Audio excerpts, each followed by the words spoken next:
इमरान खान के दौर में 25-26 लोगों को फौजी अदालतों से सजाएं मिली। उस वक्त आप दोनों खामोश क्यों रहे इस कानून पे? आपको जब उठा के ले गए थे तो मैं सबसे पहले चीफ जस्टिस ऑफ पाकिस्तान के पास पेश हुआ था, आपकी नालिश लेकर गया था। तो आपने कभी चैलेंज नहीं किया इमरान खान के दौर में? प्लांटेड उसमें क्या है मतीउल्लाह जान, तुम्हें कुछ सोचना और ये कहा कि इसका अटॉर्नी जनरल साहब जवाब देंगे। Thank you. के दौर में 25-26 लोगों को फौजी अदालतों से सजाएं मिली। उस वक्त आप दोनों खामोश क्यों रहे इस कानून पे? आपकी बहुत माशाअल्लाह। आपको जब उठा के ले गए थे तो मैं सबसे पहले चीफ जस्टिस ऑफ पाकिस्तान के पास पेश हुआ था, आपकी नालिश लेकर गया था।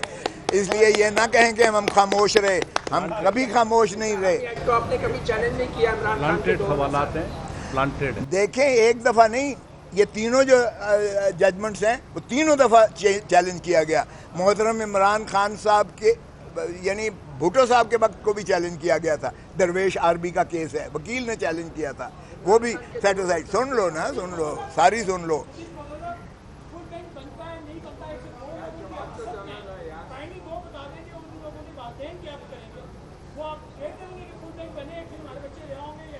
नहीं, इंशाल्लाह आप मुतमईन रहिएगा।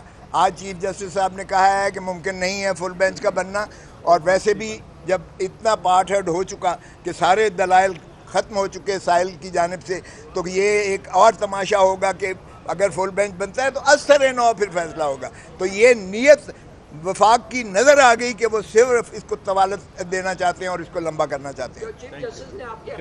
आपका हो गया सवाल, आपका सवाल हो गया, आपका सवाल। आप करें भाई, आपका सवाल। एक चीज़ नहीं, ये ज़रा गलत बात बिल्कुल, और ये इसी तरह आती है कि चीफ जस्टिस ने हमारे हक में बयान दिए। क्या बयान दिए चीफ जस्टिस? क्या बयान दिए आप कि एतजाज़ की पटिशन पर लतीफ़ खोसा ने ये कहा, ये जो बयान हमने दिया उन्होंने रिप्रोड्यूस किया, उसमें क्या है मतीउल्लाह जान, तुम्हें कुछ सोचना। और ये कहा कि इसका अटॉर्नी जनरल साहब जवाब देंगे। Thank you. मैं एक चीज़ मैं आपको बताऊं, एक चीज़ भी पहले मुझे पूछी गई तो इस हवाले से मैं बोलना चाहता हूँ, वो कि हम जब मुलाकात करने गए चीफ जस्टिस को से, तो चीफ जस्टिस ने दूसरे दिन केस लगा दिया। ये गलत इम्प्रेशन है जस्टिस तारिक साहब को। मैं उनको किसी मुतनाज़े बहस में नहीं लाना चाहता, पर क्योंकि पूछा जाता है हर जगह कि आप एक दिन रहे, वो दूसरे दिन लग गया केस। जिस दिन हम मिले हैं, अव्वल जिस तरह खासा सरदार साहब ने कहा कि वो एक पब्लिक इंटरेस्ट का केस था, रफ़ाए अम्मा का केस था। मेरा केस, मुझे तो अभी तक कोई फौजी अदालत में पेश नहीं किया गया, तो मैं ना खोसा को किया गया, तो वो एक पब्लिक इंटरेस्ट केस था। मेरा कोई प्लॉट नहीं था जिसके बारे में केस था, मेरी कोई शुगर मिल नहीं थी जिसके बारे में केस था, एक पब्लिक इंटरेस्ट था। दूसरा, मैं एक सीनियर एडवोकेट सुप्रीम कोर्ट हूँ। हर मरतबा जब केस जल्दी लगवाना होता है, चीफ जस्टिस को हम लाहौर हाई कोर्ट के chief justice, Sindh high court, किसी हाई कोर्ट का चीफ जस्टिस हो या सुप्रीम कोर्ट का चीफ जस्टिस, उसको मिलके एक ही तरीका है, अर्ली हियरिंग या सेम डे हियरिंग। तीसरी दरख्वास्त गुजार क्यों नहीं जा सकता? किसने रोका है दरख्वास्त गुजार को? ये आप गलत फहमियां पैदा कर रहे हैं। क्या दरख्वास्त गुजार सीनियर एडवोकेट सुप्रीम कोर्ट नहीं रहेगा? कोई इसकी जाती कोई मिल्कियत का मुकदमा था? अच्छा, आखिरी बात इसके बारे में एक चीज़ बता दूँ।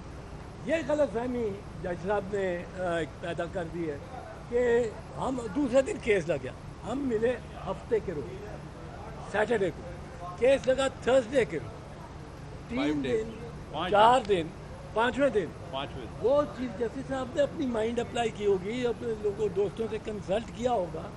ये नेक्स्ट डे लगा ही नहीं। अगर नेक्स्ट डे भी लगा होता तो भी कोई मजायका नहीं था। इसमें होता ही हुआ है कि सेम डे आप लगवाने की भी रिक्वेस्ट करें, इतनी ज़रूरत ही नहीं है इतनी। जी, वो कंफ्यूज अटॉर्नी जनरल साहब हुकूमत को पेश करें, दूसरी तरफ डिफेंस मिनिस्ट्री का प्राइवेट वकील पेश हो रहा है, तो क्या ऐसा हो सकता है? और दोनों में ऑडियंस तो अटॉर्नी जनरल देखें, प्रेफरेंस हमेशा अटॉर्नी जनरल की होती है। मैं खुद अटॉर्नी जनरल रहा हूँ। ये हो नहीं सकता है कि मेरा जो है वफाकी वज़ीर जो है उसका वकील मेरे कंधे पे चढ़ के कोई और बात करे। ये इनकी अपनी जो कन्फ्यूजन है हुकूमत के अंदर, अपनी जो दरार है या अपने एक फ़िक्री इंतशार है, वो उनसे पूछिएगा।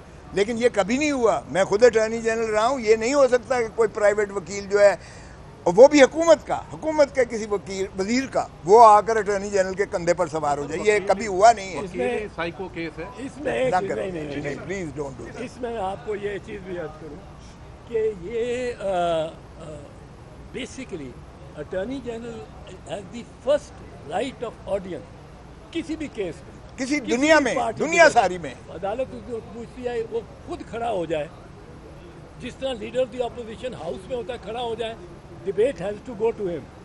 اس طرح اٹارنی جنرل بیٹھا ہوا کسی سول کورٹ میں، کسی ہائی کورٹ میں، کسی جج میں، اگر وہ کھڑا ہو جائے کہ میں نے بات کرنی ہے proceedings, he has the right of first audience. تو اس میں اب گورنمنٹ کا بڑا عجیب موقف ہے. 3 جج اپنے آپ کو علیحدہ کر گئے، پرویز صاحب، طارق مسعود صاحب اور منصور علی شاہ. 3 ججز پر اب گورنمنٹ آبجیکشن لے رہی ہے. پھر کہتے ہیں فل کورٹ بٹھاؤ. فل کورٹ کدھر سے فل کورٹ لائے؟ اب کہتے ہیں فل کورٹ لاؤ.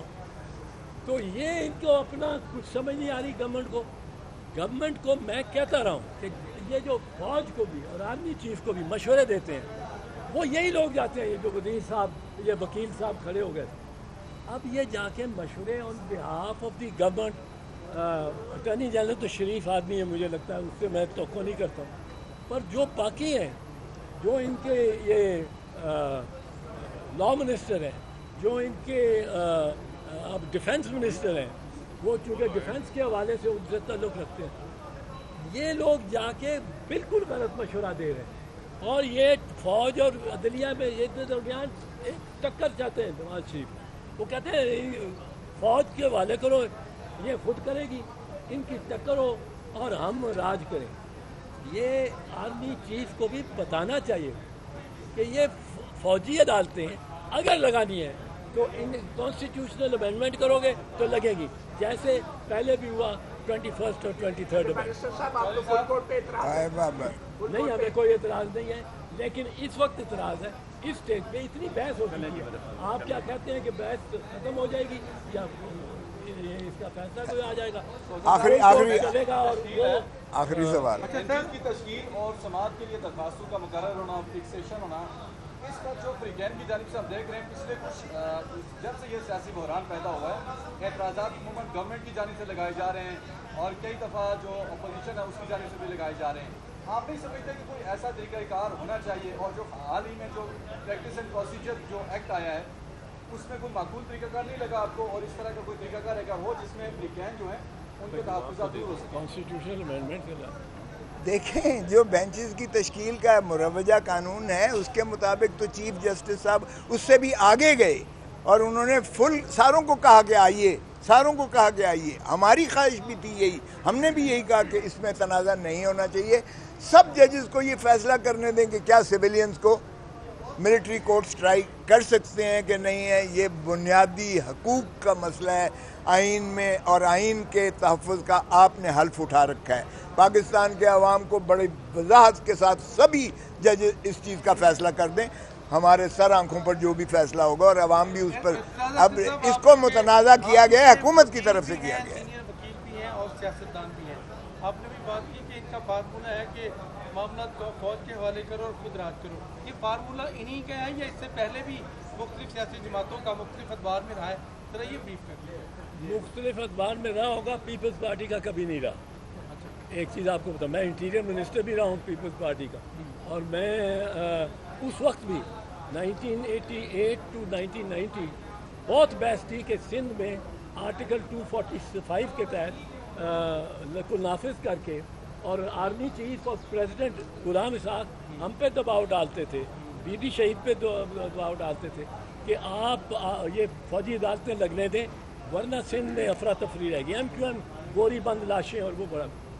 اب ہم نے بی بی کا یہ فیصلہ تھا کہ میری گورنمنٹ ڈسمس کر دیں، میں نے ملٹری کورٹس نہیں لگنے دیں. اب ملٹری کورٹس کا نہ لگایا جانا، یہ ایک وہ چارج شیٹ جس پہ بی بی کو ڈسمس کیا گیا، اس میں ایک چارج تھا کہ آپ نے آرٹیکل 245 کو انووک نہیں کیا. तो हम पीपल्स पार्टी के बारे में, ये सादिक नहीं आपकी बात, पर बैरिस्टर साहब अब आप कोई नई मुखला तहरीक चलाने जा रहे हैं, नई वकीलों की तहरीक? अगर ज़रूरत पड़ी तो चलेगी, अगर ज़रूरत थैंक पड़े तो यू, चलेगी। Thank you.